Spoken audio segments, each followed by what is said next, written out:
sampai suatu hari itu karena si Snowball digulingkan tuh sama si Napoleon yang gimana iri. tuh bisa digulingkannya tuh kenapa tuh? Karena si Napoleon tuh iri dengan cara dia ngegulingin si Snowball itu dia tuh punya anjing-anjing gitu. Dia tuh ngadopsi anjing dari Karena dia peternakan pinter. itu. Dia tuh udah dari awal tuh dia udah punya niat terselubung gitu loh, kayak dia mau Jadi diem-diem gitu iya, dia tuh udah nyiapin bom-bom kecil yang dirawat sama dia jadi gede dan akhirnya membunuh, nggak membunuh, kayak menyakiti. Iya. dengan dikejar-kejar nggak sih waktu itu? Jadi Napoleon tuh Snowball itu dikejar sama anjing yang udah dirawat sama Napoleon dari Diam-diam. kecil, yang udah dari diem-diem. Dan Strategi mereka tuh ya. dikejar-kejar tuh, si Snowball dikejar-kejar sama anjing-anjing kecil itu sampai keluar. iya sampai dia keluar. Oh iya, BTW, kan tadinya peternakan lu namanya Manor. Diganti jadi peternakan binatang karena sekarang yang jaga itu udah jadi binatang 100% tanpa ada tangan manusia. Iya, manusia. Nah, terus aku pengen tanya, bagaimana kehidupan mereka setelah Snowball menghilang dan digantikan sama Napoleon? Awalnya nih mereka jaya banget lah, gimana kayak ya udah mereka nurut, kalau Napoleon bilang A ya A, B ya B, pasti kayak ya udah nurut aja, sampai mereka itu sadar kalau ternyata mereka tuh cuma dipekerjakan lebih berat lagi, tapi mereka tetap hidup Napoleon. Duh, kenapa ya? Kayak di teror gitu kan. iya, dan mereka tuh didoktrin sama si Napoleon kayak Napoleon ke suruhannya sampai Squealer. Squealer itu babi juga. Pokoknya dia tuh Tetap punya pemerintahan gitu. Tetap pemerintahan gitu. Kayak kalau misalnya ada yang janggal gitu-gitu, si Squealer itu selalu klarifikasi dan memanipulasi si hewan-hewan lain. Iya, binatang lain. Biar makin percaya Iya. Napoleon gitu loh. Saking lamanya dimanipulasi sampai hewan-hewan itu tuh, hewan-hewan lain ya, selain babi, itu lupa kalau mereka tuh dulu nggak sekeras ini, bahkan sebelum lebih santai gitu loh. Mereka tuh lebih santai. Kalau sekarang tuh malah mereka setelah pertengkaran kedua apa sih? Ya, Pertengkaran kedua sama Frederick sama Yang Fox ditipu. Wood ya. Iya. Mereka tuh ditipu, guys. Jadi Napoleon itu kan Sebentar ya.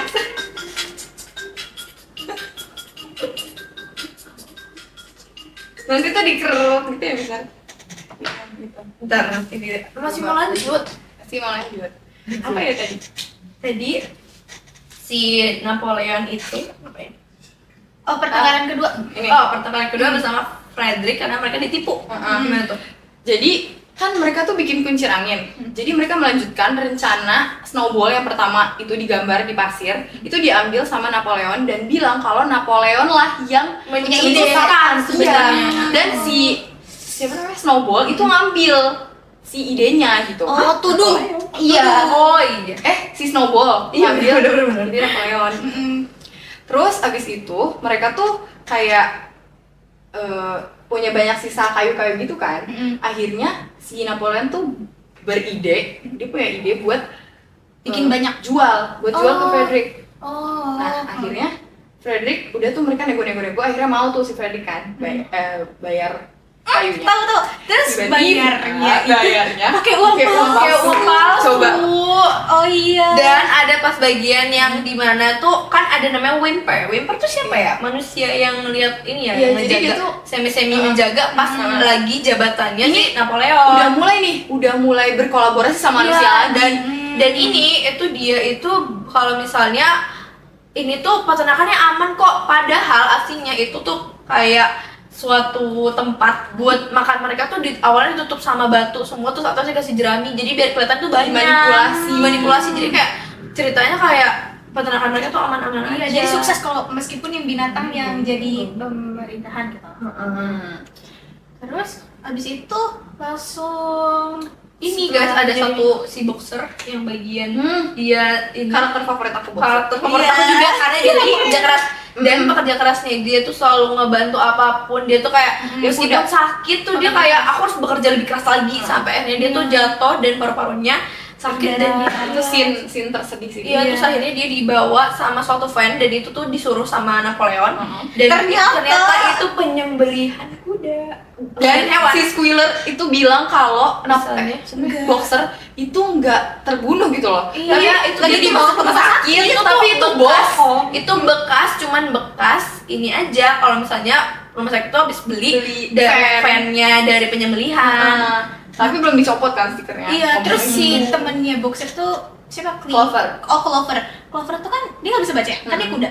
Jadi dia itu minta ke tolong keledai. keledai. Temennya itu Benjamin. Iya, buat Benjamin. buat baca tujuh aturan tadi. Ternyata setelah dia baca itu Semuanya berubah mengikuti apa yang sudah diadaptasi sama si babi-babi itu. Jadi dari peraturan yang pertama, binatang tidak boleh tidur di kasur kecuali dengan spray. Jadi mereka tuh tidur sama aja di kasur, cuman nggak pakai spray.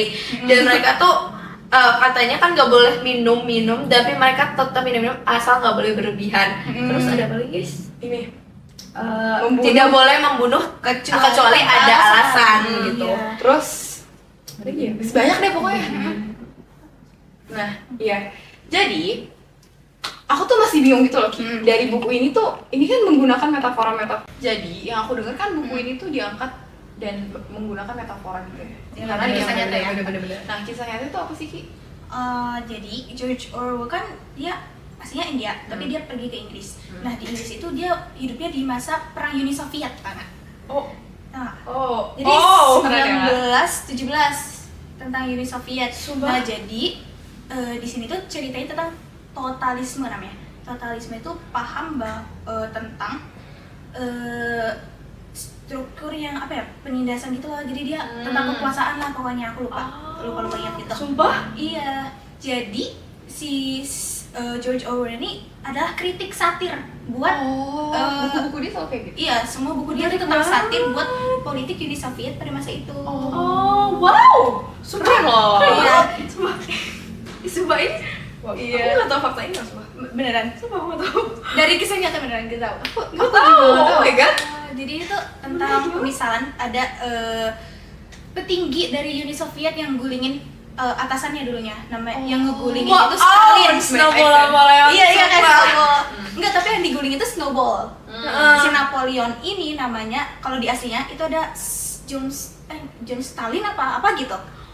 Sumpah, wow, keren banget. Tapi kan si Jonesnya malah jadi punya peternakan itu Iya. kan. Nah, Wow. terus BTW juga si Major itu aslinya Karl Marx. Jadi dia tuh sebenarnya ideologinya tuh memang buat ngebangkitin mereka buat gak diinjek-injek terus. Tapi sama si Stalin itu dibedain gitu loh translate-nya. Gitu sih. Keren banget, keren banget. Nah, kira-kira kalian nge-rate buku ini berapa? 1 sampai 10. Jadi kamu Aku rate buku ini 8. Kalau kamu? aku sih 8,3 lah. Kamu? Kalau aku 8. Jadi kita hampir sama ya. Iya, pokoknya rata-ratanya 8. Oke. Tapi itu kenapa? Kalau aku karena dia terlalu banyak Metafora metafora gitu loh, sampai aku tuh agak kurang nangkep kalau ternyata itu tuh bukan cerita tentang sekedar hewan, tapi juga tentang yang kamu ceritakan tadi. Kalau kamu? Kalau aku sih di 8,3 karena enak aja gitu loh kalau kita udah tahu kalau ini tuh terinspirasi dari kisah nyata, tapi dijadiin metafora tuh enak aja buat dibaca. Iya, benar-benar. Tapi emang metaforanya tuh agak sedikit jauh gitu loh. Aku sama sih kayak kalian, cuman kayak dan ini tuh bukunya yang bukan buku warm, kayak bukan buku comfort aku banget sih. Jadi kayak menurut aku ini 8 aja sih. Bukan yang aku bacanya sampai kayak gitu.